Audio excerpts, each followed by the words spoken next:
¿qué tal? Muy buenos días. Buenos días. Estamos desde el auditorio Vida Nueva para el Mundo, con el favor de Dios. Qué bendición volver a estudiar y estar abriendo la Biblia con esa libertad que el Espíritu Santo nos da. Hoy en esta serie titulada La Salvación, en un tema que lleva nombre el discernimiento espiritual. Todas ellas dentro de la sección La Seguridad de la Salvación. Y este es otro elemento con el cual nosotros podemos confirmar esa seguridad de la salvación. Y bueno, pues, ¿qué le parece antes de estudiar la palabra de Dios? Voy a leer parte del Salmo 34. Seguido de esto vamos a unirnos en oración. Y dice la palabra de Dios: bendeciré a Jehová en todo tiempo. Su alabanza estará de continuo en mi boca. En Jehová se gloriará mi alma. Lo oirán los mansos y se alegrarán. Engrandeced a Jehová conmigo y exaltemos aún su nombre. Oremos. Señor y Dios, muchas gracias, papá, gracias, Padre, porque eres bueno. Gracias, papito, por tu amor, por tu fidelidad, por tu misericordia. Señor, hoy en este día nos ponemos de acuerdo, convencidos que tú inclinas tu oído a nuestra oración, a nuestro ruego. Presentamos delante de ti a las personas, a los hermanos que ya ahora en este momento están enfrentando un momento emocional en nuestra naturaleza de carne, no pecaminosa sino humana, de la pérdida de un familiar. Gracias porque tu Santo Espíritu que mora dentro de cada uno de nosotros nos fortalece a las personas, a nuestros hermanos en la fe que han perdido ese familiar, sabiendo plenamente que Dios, tú eres bueno. Papito, en el nombre del Señor Jesucristo, presentamos cada uno de los estudios que se llevan a cabo en esta barra preciosa de Vida Nueva para el Mundo. Te pedimos que bendigas al doctor Armando, al doctor Alejandro Alducin, a su esposa de cada uno de ellos, sus hijos, sus nietos, al cuerpo pastoral de Vida Nueva para el Mundo. Papito, muchas gracias porque sigues hablando a nuestro corazón para perfeccionarnos, santificarnos, ir de gloria en gloria. Mi Señor, mi alabado Señor, te bendecimos y te damos gracias por este momento tan hermoso en que nos ponemos de acuerdo para que tu Santo Espíritu siga confirmando tu palabra en nosotros, penetre hasta lo más profundo de nuestro ser, apliquemos en nuestra vida tu santa palabra y exaltemos tu nombre. En el precioso nombre de Cristo Jesús. Amén. Bueno, continuando con nuestra serie de la salvación, en esta maravillosa sección, la seguridad de la salvación, y estudiando las pruebas de la vida y el crecimiento espirituales en el creyente, vamos a ver otra prueba de salvación que es el discernimiento espiritual. Bueno, los que hemos nacido de nuevo somos capaces de discernir entre la verdad espiritual y el error. Podemos decir entonces, ¿qué es el discernimiento? El discernimiento es la capacidad de distinguir entre la verdad de la palabra de Dios y el error. El error que ofrece Satanás es una oferta atractiva. Y vamos a ver cómo hemos venido estudiando pasajes de la palabra de Dios, principalmente en las epístolas del apóstol Juan. Y para citar la primera, si son tan amables, vamos a la primera carta de Juan, en el capítulo 4, versículo 1 al 3. Y si usted quiere poner una separación o anotar en sus apuntes, seguido de ver esta parte de primera carta de Juan, capítulo 4, del verso 1 al 3, veremos la misma carta de Juan, solo que ahora en el capítulo 2, versículo 12 al 19. Bueno, es deber de cada creyente, de cada hijo de Dios, perseverar en esa búsqueda de la santificación. Ese es un rasgo claro de una persona nacida de nuevo, alguien que ha sido justificado. Entonces, es deber del creyente discipularse. El discipularse, el tener un estudio, no es como veníamos hace años o que participábamos en alguna denominación religiosa, que íbamos a la misa o al rosario, a este lugar, a este otro lugar, o a la misa de 6 o a la misa de 7, y ya cumplimos. No, el creyente debe de tener una comunión íntegra, comunión con el Señor a diario. Es algo que lo produce el Espíritu Santo, que está el Espíritu Santo que ahora mora dentro del creyente. Primera carta de Juan, capítulo 6, Efesios capítulo 1 y 2. Entonces eso lo lleva ya ahora como justificado, ya ahora como nacido de nuevo, a hacer las cosas, las obras justas que Dios ya había preparado, Efesios 2:10 en adelante. Entonces es deber del creyente que empiece a agudizar, dado por el Espíritu Santo, los terrenos espirituales, los ojos espirituales.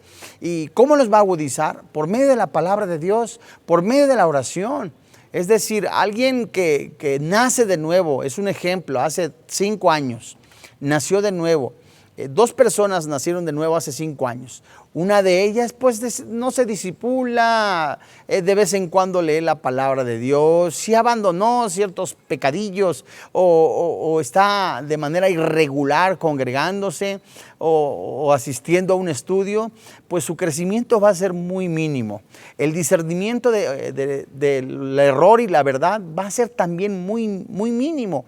A diferencia de otra persona, ¿verdad? Que alguien, ¿verdad?, persevera en la doctrina, en la enseñanza, vive la palabra de Dios, ve de manera espiritual aún los peligros espirituales que aún tenemos, ¿verdad?, de las tentaciones, el pecado que está a la puerta y se resiste a él y está en esa búsqueda de Dios, de ese fortalecimiento dado por el Espíritu Santo, y que además sabe que el Espíritu Santo mora en él, lo llevará a un crecimiento espiritual y mortifica su carne, ¿verdad? Miren ustedes, esa prueba de la salvación es el discernimiento espiritual, y los que han nacido de nuevo son capaces de discernir, les decía yo, entre la verdad y el error.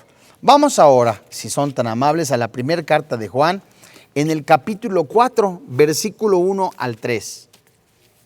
Amados, no creáis a todo espíritu, sino probad los espíritus si son de Dios, porque muchos falsos profetas han salido del mundo.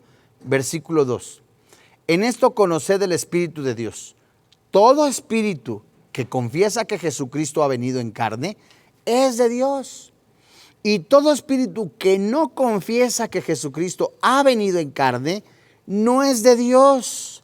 Y este es el espíritu del anticristo, el cual vosotros habéis oído que viene y que ahora ya está en el mundo. Miren, vamos a recordar que las epístolas del apóstol Juan, quien escribiera el Evangelio de Juan, son, como algunos anotadores dicen, son el resumen, las epístolas del Evangelio de Juan. Pero la diferencia entre estas, las epístolas y el Evangelio, es que las epístolas van con el tinte, perdónenme la expresión, cierto, inspiradas por el Espíritu Santo, de llamar la atención a los creyentes, a los nacidos de nuevo, a despertar, a buscar la verdad en la palabra de Dios, a hacer defensa de la verdad, a dejar que se desarrolle el discernimiento, poder tener ese discernimiento, distinguir entre las falsas doctrinas y la verdad. ¿Por qué? Porque usted ha leído junto conmigo que ya han surgido falsos maestros, pero da un rasgo de les denomina o les menciona como anticristos. Pero además añade dentro de estos versículos que los tales no confiesan, ¿verdad? Quien no confiesa que Jesucristo ha venido en carne, pues es anticristo. ¿Por qué? Porque en ese momento había misticismo, había doctrinas que enseñaban que Jesucristo no había venido en carne, sino que era algo diferente en esencia. Entonces eso va contrario a la palabra de Dios. Podemos citar en algunos ejemplos donde algunos mencionan específicamente la famosa secta llamada de los Testigos de Jehová, que menciona que Jesucristo vino en 1910, luego en 1950, y además añaden que solamente, por ejemplo, Nork, uno de sus líderes, mandó construir una residencia con 12 habitaciones, en donde iban a estar en esas 2 habitaciones los 12 apóstoles, y en una habitación principal el Señor Jesucristo, y que sí vino, pero de manera espiritual y que solamente de alguna manera Él lo vio. Y tiempo después que no se llevó a cabo esta supuesta profecía, Él se fue a vivir con su familia ahí. Entonces, tales doctrinas o enseñanzas no provienen de Dios. Y quien no confiesa que Jesucristo es el Señor, que es Dios, tiene el espíritu del anticristo. Como se menciona la famosa denominación religiosa, los testigos de Jehová y registrados como los estudiantes de la Torre del Vigía. Entonces, Juan pasa de la importancia del amor a la importancia de creer en la verdad de Dios.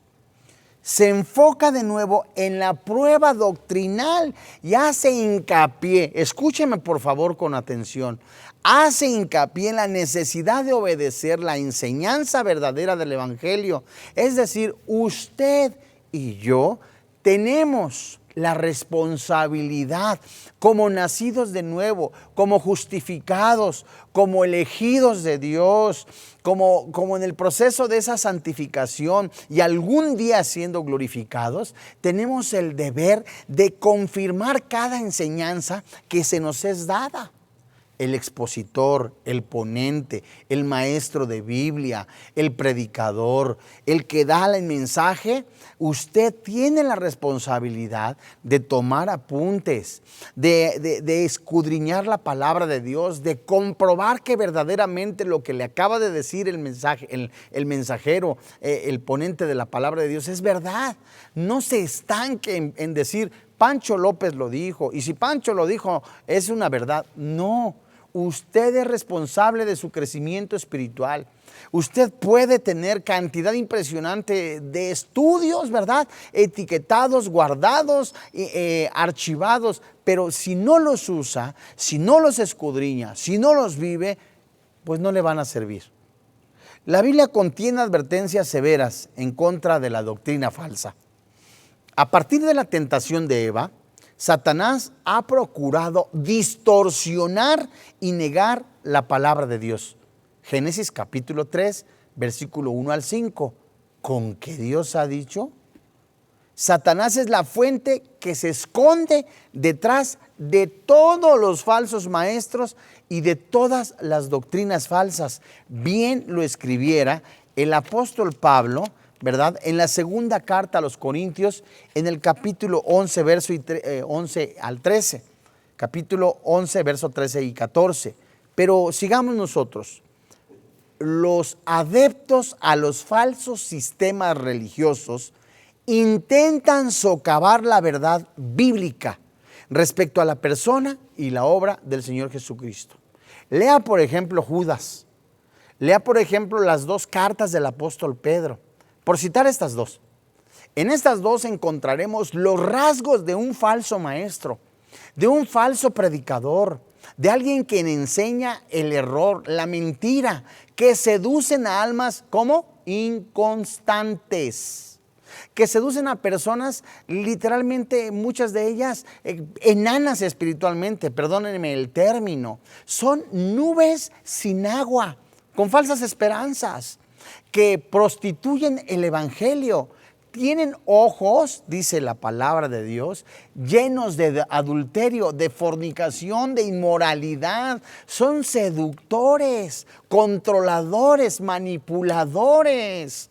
Increíblemente el apóstol Pablo también lo menciona en Gálatas capítulo 1, versículo 1 en adelante hasta el 10, para ser más claro, en donde menciona que él está sorprendido, está admirado, que fácilmente se dejaron llevar por las motivaciones emocionales de falsos predicadores. Dicho de otra manera, él dice, estoy maravillado de que fácilmente se movieron a otro evangelio, si es que este es evangelio. Porque él menciona que si un ángel o nosotros mismos, dice el apóstol Pablo, les enseña un mensaje, un evangelio diferente, el tal es anatema, maldito. Y en el versículo 10, esto es impresionante, es hermosísimo, porque habla de lo genuino que debe de ser un predicador. En Gálatas capítulo 1, versículo 10, que él no trató, no quiso Jamás se le ocurrió, ¿verdad? Por lo que dice la palabra de Dios, quedar bien con las gentes o con las personas. Dice la palabra de Dios en Gálatas. Esto es increíble, una iglesia que era mística, una iglesia que dice el apóstol Pablo, recibieron la salvación por la fe, recibieron al Espíritu Santo por la fe o por las obras. ¿Qué significaba? Que se coló, se infiltró, se metió una falsa doctrina donde decía, si te impongo manos vas a recibir al Espíritu Santo.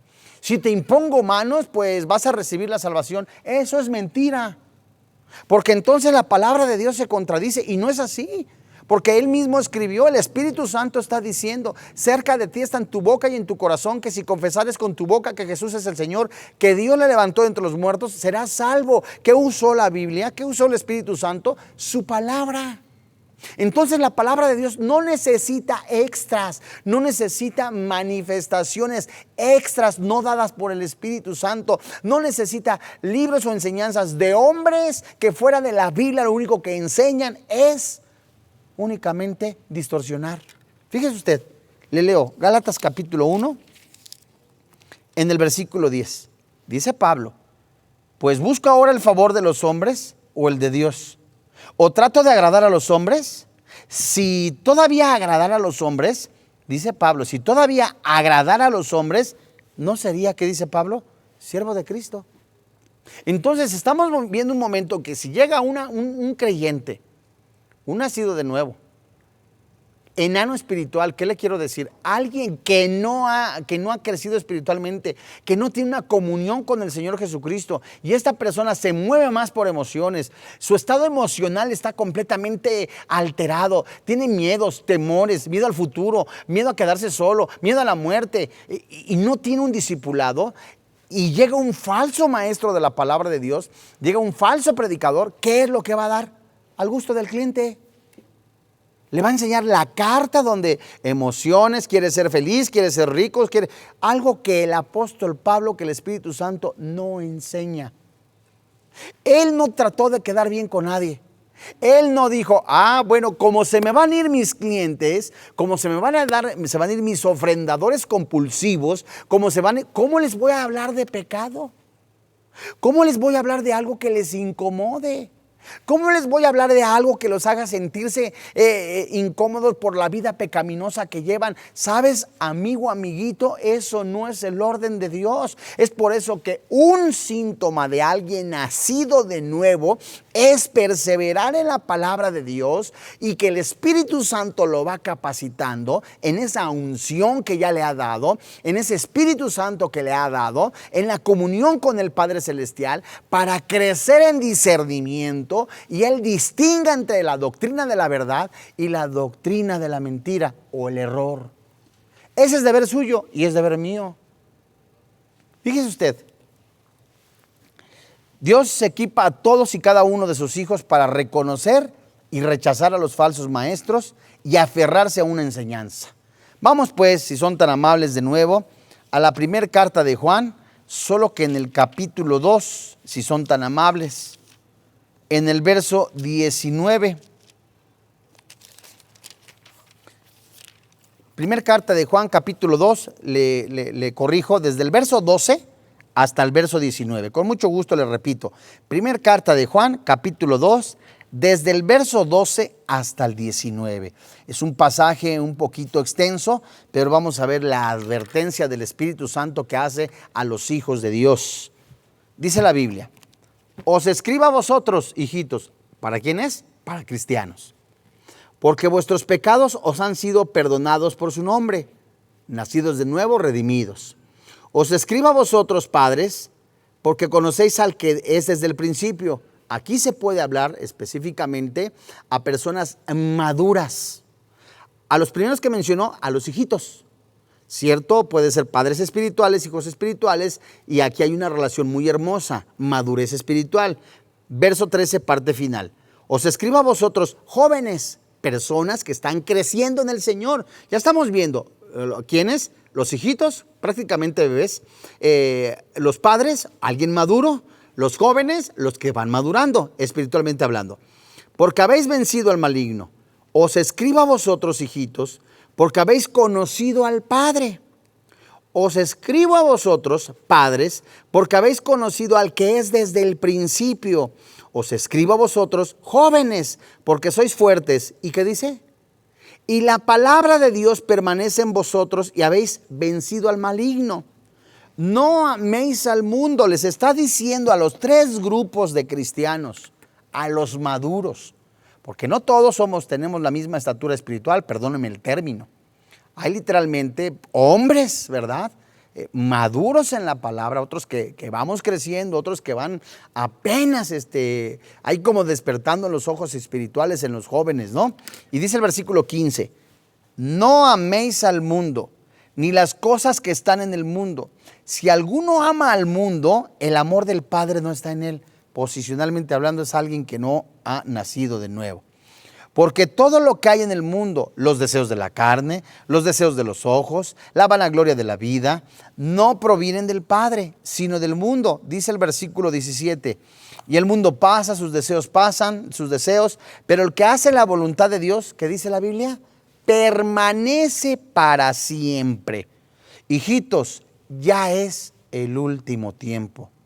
Y según vosotros oísteis que el anticristo viene, así ahora han surgido muchos anticristos. Por esto conocemos que es el último tiempo. Salieron de nosotros, pero no eran de nosotros, porque si hubieran sido de nosotros, habrían permanecido con nosotros. Pero salieron para que se manifestase que no todos son de nosotros. ¿Qué nos enseña Juan? Incluso, Juan está diciendo, los demonios pueden creer en la sana doctrina, por supuesto. Saben cuál es la mentira y la verdad, pero no son salvos, ¿verdad? Pueden ser destituidos de la fe salvadora, por supuesto. No se disfrutará de una seguridad verdadera sin creer de la sana doctrina.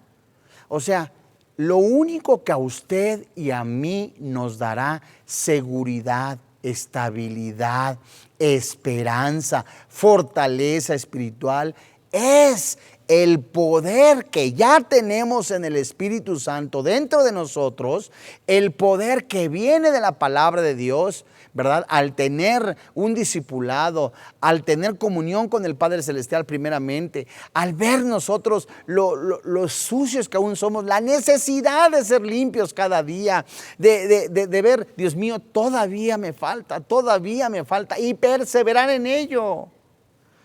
Dentro de estas pruebas de la seguridad es una consecuencia aguda, en una conciencia aguda de la santidad de Dios. Fíjese usted, sígame con cuidado. Dentro de estas pruebas de la seguridad de la salvación, el creyente debe de tener una conciencia aguda de la santidad de Dios y de la culpa del pecado propio, que es acompañada a una salvación genuina. Por favor, sígame aquí mismo en la primera carta de Juan, capítulo 1, versículo 8 y 10. En lo que está buscando vamos a recapitular. El verdadero creyente, el Hijo de Dios, no se conforma a un solo estudio cada mes, cada 15 días, cada 8 días. El verdadero creyente se discipula. Tiene una comunión con el Padre Celestial primeramente. Además de todo eso, se alimenta de esa palabra misma, escudriña las Escrituras, tiene sus estudios. Esto es maravilloso. Y dice el versículo 8 y 10, si decimos que no tenemos pecado, nos engañamos a nosotros mismos y la verdad no está en nosotros. Versículo 9, si confesamos nuestros pecados, dice la Biblia, Él es fiel y justo para perdonar nuestros pecados y limpiarnos de toda maldad. Versículo 10. Si decimos que no hemos pecado, le hacemos a Él mentiroso y su palabra no está en nosotros. A ver, ¿podrá la mente de una persona, la conciencia de una persona que cada 8 días, cada 15 días viene a un estudio, mucho menos ora, podrá ser sensible a la palabra de Dios? Hermano, amigo mío, una persona que se empieza a alejar de Dios, aunque vive el Espíritu Santo dentro de él puede ser autoengañado. Dice Romanos capítulo 6, perseveraremos en el pecado para que la gracia abunde. Pablo dice, en ninguna manera. Y ahí mismo en Romanos capítulo 6, verso 12, dice la palabra de Dios, no reine el pecado de forma que lo obedezcas. Ya no somos esclavos del pecado. Entonces el verdadero cristiano no solamente se discipula, no solamente escudriña las escrituras, persevera en la palabra de Dios, se discipula, tiene ahora una conciencia, ¿verdad?, de lo peligroso que es el pecado, de la necesidad de estar continuamente reflexionando en lo que hablamos, en lo que pensamos, en lo que decimos, en lo que buscamos, en nuestras intenciones, que tenemos el Espíritu Santo morando dentro de nosotros y que ciertamente cometemos pecados, inmediatamente que el Espíritu Santo prende el foco, por decir de una manera coloquial, le está diciendo, ¿sabes? Ponte a cuentas. Ya la jovencita se dejó seducir por el novio y fue más allá de las caricias y no dijo nada. Y como en su conciencia le estaba diciendo algo, en lugar de pedir perdón y frenar esa situación, muchos dijeron, ¿sabes qué? No soy quien para acercarme al Señor, no soy hipócrita, mejor me quedo así, y sigue practicando lo mismo. Dios mío, la campana más grande empieza a sonar como diciendo, no, detente. El genuino cristiano, Dios mío, si es cierto, reconozco mi pecado, me avergüenza, pero fiel es Dios que no pone el dedo en la llaga, dicho de una manera coloquial, sino que dice, acércate amplia y confiadamente al trono de gracia. Y el verdadero cristiano, tal como Juan lo está diciendo, va teniendo, ¿verdad?, una conciencia aguda de la santidad de Dios. Dios es santo. Para empezar, recordamos o recapitulando, si el Espíritu Santo mora dentro de usted y en el momento que hay una fornicación o que hay un pecado, el Espíritu Santo, si usted es un creyente genuino, un cristiano, el Espíritu Santo no se sale. Se sale mientras está fornicando y regresa. O ya habrá acabado. No, sino que usted está obligando al Espíritu Santo, usted que está viviendo en fornicación, en adulterio, en robo, en cohecho, en violencia, en cosas pecaminosas. Está morando el Espíritu Santo dentro del creyente, está obligándolo a ver esas cosas. Entonces, Dios mío, si ya moras dentro de mí, nada más para calarle tantito, mire, para ver lo que dice la palabra de Dios. Ya nos estamos dando cuenta, alguno dirá, que todo lo que está ocurriendo ya estaba escrito en la palabra de Dios. Guerras, rumores, guerras, pestes, la unificación de naciones, la unificación de religiones, el ecumenismo. Nos estamos dando cuenta, algunos dicen, es verdad, es cierto, porque hay personas que no son creyentes, a mí me han preguntado, oye, lo que usted ha dicho, ¿es verdad? ¿Y qué sigue? ¿Cuándo sigue el anticristo? Si ya se ha dado cuenta de que es una verdad absoluta la palabra de Dios, también es una verdad absoluta la santidad de Dios. Y que el Espíritu Santo mora dentro de usted. Y que esa salvación no se pierde, sino que aún más le ayuda a usted a perseverar en la santificación. ¿Permiso para pecar? No, nunca. Los falsos maestros, por supuesto, andan en tinieblas, niegan la naturaleza pecaminosa de su vida, desconocen su pecado y afirman con falsedad que tienen comunión con Dios. ¿Habráse visto semejante barbaridad? Por favor, señor taxista, dijera alguno, decir, no, todo estoy bien, y en adulterio, no, todo está bien, y en fornicación. No, ya me puse a cuentas, ya me puse a cuentas, ya no hay problema y todo bien, Dios es santo, es bueno, aleluya, gloria a Dios, santo, santo. No se engañe, Dios no puede ser burlado. La confesión continua del pecado es una indicación de salvación genuina. No le estoy hablando de remordimiento. Ese término confesar es decir lo mismo de Dios acerca del pecado. Dios tiene esta opinión en relación al pecado. Dios dice en la Biblia del pecado que es destructivo, que separa, porque tan grave es el pecado que Jesucristo tuvo que morir recibiendo la ira de Dios. Y si Dios dice en relación al pecado eso, yo me estoy poniendo de acuerdo con Dios. Ah, es verdad, el pecado separa. El pecado me llevó al infierno, podrá decir alguna persona. El pecado lleva al infierno. Por el pecado Jesucristo vino y pagó esa deuda eterna. Entonces, eso es pensar de acuerdo a lo que Dios dice en relación al pecado y reconocer su punto de vista divino en relación con el pecado. Juan escribe en estos versículos que en lugar de enfocarse en la confesión de cada pecado individual como algo necesario, lo que Juan tiene en mente aquí es el reconocimiento concienzudo, reposado de que uno es pecador, que necesita limpieza y perdón de pecados. Usted pudiera decir una letanía, esto, aquello, el otro, aquello y esto, y seguir igual. Usted desde lo más profundo de su corazón, es cierto, soy franco, reconozco que estoy jugando con el pecado.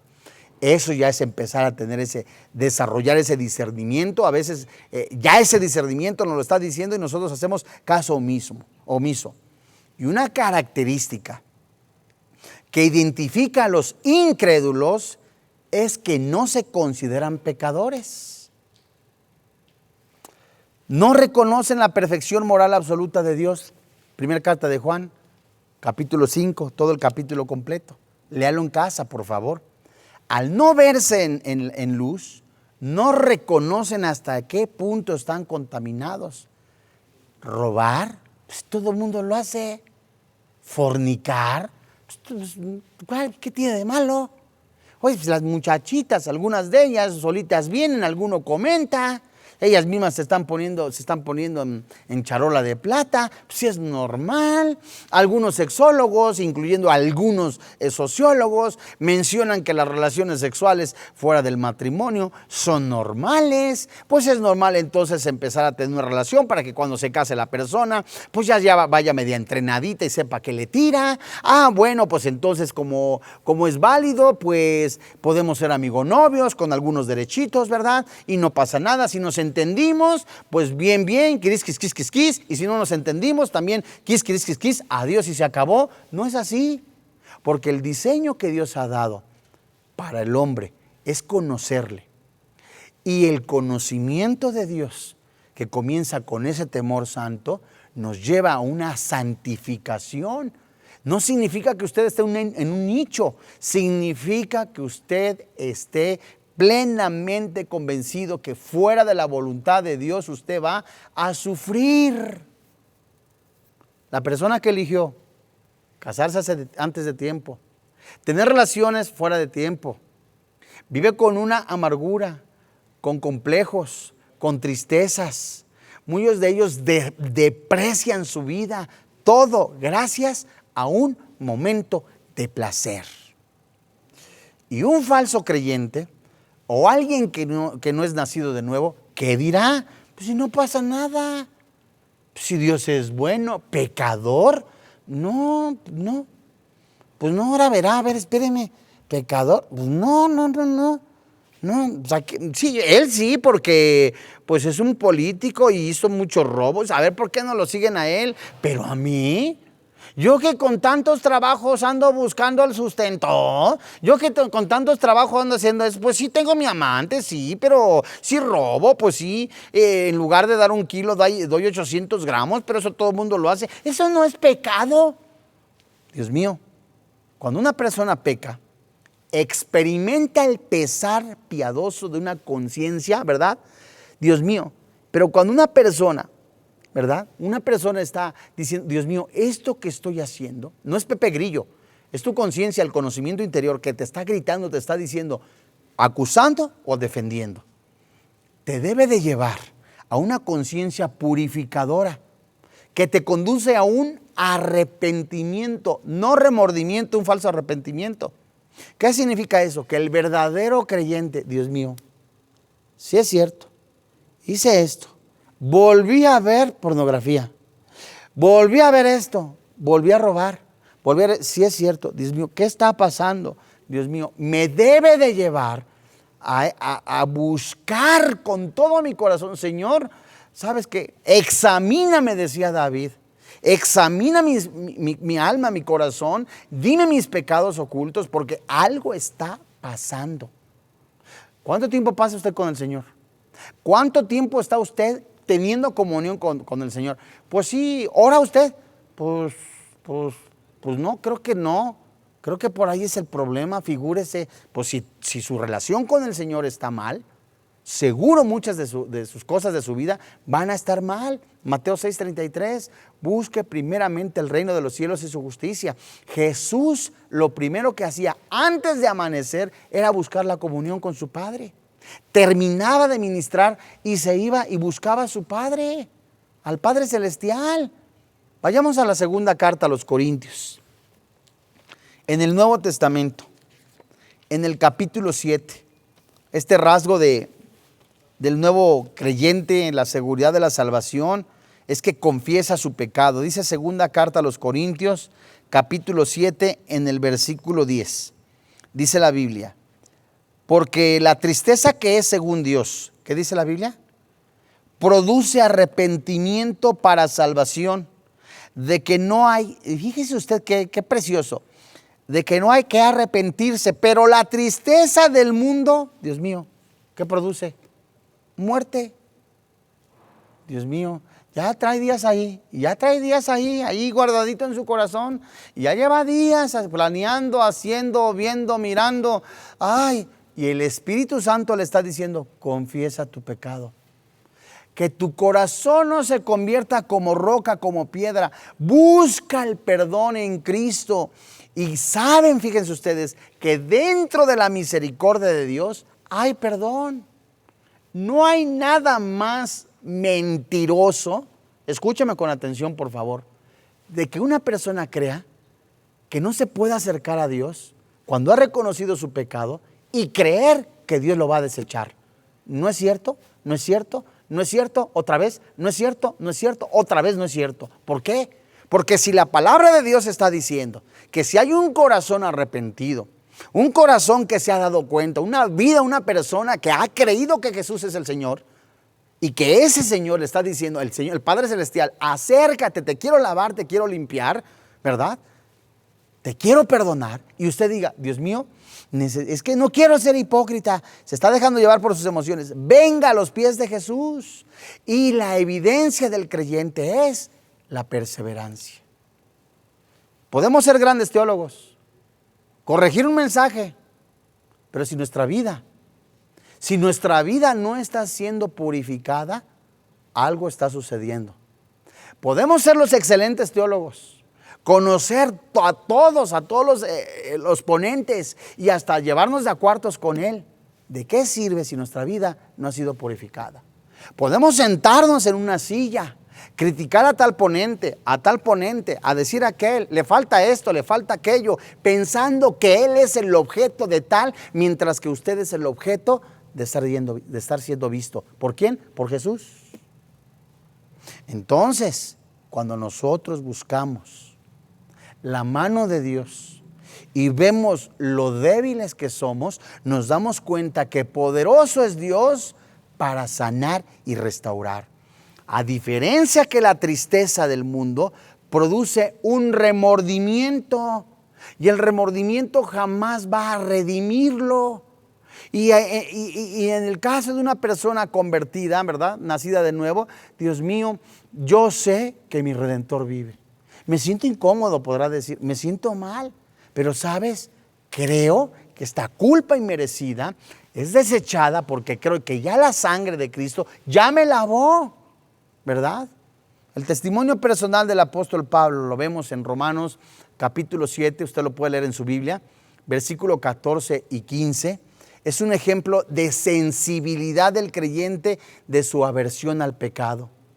Como el apóstol, los hijos verdaderos de Dios, ¿verdad? Pecan de diversas maneras, confiesan su pecado y buscan restauración de la comunión con Dios. Sígame con cuidado. una persona genuina, ¿verdad? Un verdadero creyente, confiesa su pecado, busca la restauración y la comunión con el Señor. Y el falso cristiano ignora y esconde su pecado, pero el creyente genuino exclama como Pablo, Romanos capítulo 7, versículo 24, miserable de mí, ¿quién me librará de este cuerpo de muerte? Gracias a Dios, dice el apóstol Pablo, por Jesucristo nuestro Señor. Así que yo mismo con la mente sirvo a la ley de Dios, mas con la carne a la ley del pecado. Entonces, santo hermano en la fe, el discernimiento del cual está hablando el apóstol Pablo, el anotador, el apóstol Juan también en sus cartas, consiste en ¿qué? A través de la comunión con el Padre Celestial, esa búsqueda, esa perseverancia hermosa, ese discipulado que usted tiene, ese andar diario en la palabra de Dios, agudizan de tal manera, empieza a crecer sus ojos espirituales, como lo menciona Efesios capítulo 2, de una manera que ya se puede ver y está viendo, Dios mío, sigo luchando con esto, me estoy dando cuenta, se está creciendo. Ahora insisto en la santidad, Dios mío, caí en este pecado, busque la restauración. Si alguno es sorprendido, dice el apóstol Pablo, en pecado, los que son espirituales, los maduros, llévenlo a una reparación, a una restauración. Esa frase se describe como coger una aguja, coger una red para cazar o agarrar los peces y zurcir, coser de manera lenta, para que no se rompa más. Esa reparación tiene que buscarla. Estamos llamados a ser santificados, estamos llamados a estar reparados. Hay personas que aún siguen luchando con el pasado, Dios mío, aún con cosas que ya fueron hace 40 años, 50 años, necesitan reparar sus emociones, reparar su corazón. Pero Dios mío, si ya Dios nos ha dado un corazón nuevo. Amado hermano en la fe, es tiempo de buscar el rostro de Dios. Amado hermano en la fe, es tiempo de estar reparándonos de manera constante. En la mañana yo le recomiendo, le invito que tenga un tiempo con el Señor. No podemos salir a la calle a aventurarnos. Acá en México les llamamos a los anuncios que están en la calle espectaculares, anuncios que distraen completamente, anuncios de mujeres, hombres, dependiendo del caso, desnudos, llaman la atención. Esa imagen queda grabada en muchas mentes. O ya usted abrió en lugar de la mañana de abrir los ojos y abrir la palabra de Dios, ya abrió el Facebook, alguna red social y ya está viendo ahí como David estaba viendo, ¿verdad? Entonces, en lugar de hacer eso, Dios mío, ayúdame porque soy carne. El único remedio para las tentaciones es echarse a correr. ¿Cómo? ¿No hay que enfrentarlas? Sí, José el que se describe en Génesis, un hombre completamente, dice la Biblia, de buen parecer, inteligente, y le echó el ojo, decimos los mexicanos, ¿verdad? Le echó el ojo la mujer y lo estuvo hostigando, dice la Biblia, de día y de noche. Le estaba, insiste. Vámonos a Acapulco, vámonos a tal playa, vámonos a esto, mira, yo lo pago todo y vámonos, no te va a pasar nada, yo te escondo y vámonos. Y cuando se presentó la oportunidad para la mujer, ¿qué hizo? Este hombre se echó a correr. Y la descripción que da la palabra de Dios en relación a ello es que le jala la ropa, es que lo quiso violar. Santo hermano en la fe, alguno podrá decir, es que ¿a quién le dan pan que llore con otra mujer? Nadie se ha muerto de eso. Perdóneme, pero la Biblia sí dice que lloran. Le hace usted Proverbios, desde el Proverbio capítulo 5 en adelante, donde el anotador dice, ¡ay de mí! ¿Cómo no escuché el consejo? ¿Cómo no escuché el consejo ahora que estoy enfermo? Porque se anota y se describe una enfermedad venérea en la persona. Ay, ahora que estoy contagiado, ¿cómo no escuché el consejo? ¿Cómo no hice esto? Y Dios siempre habla antes de tiempo. El Hijo de Dios está agotado por la carga del pecado. Anhela una comunión restaurada con el Padre mediante la confesión y el arrepentimiento. Todos los días es la invitación. Busquemos el rostro de Dios. Su palabra alimente nuestro espíritu y nuestra alma de tal manera que crezcamos en esa visión espiritual, imitando la vida de Jesús en ese padecer, no para salvación nosotros, sino para santificación, negándonos a nosotros mismos, y que el tiempo que nos quede de vida sean para glorificar el precioso nombre del Señor Jesucristo.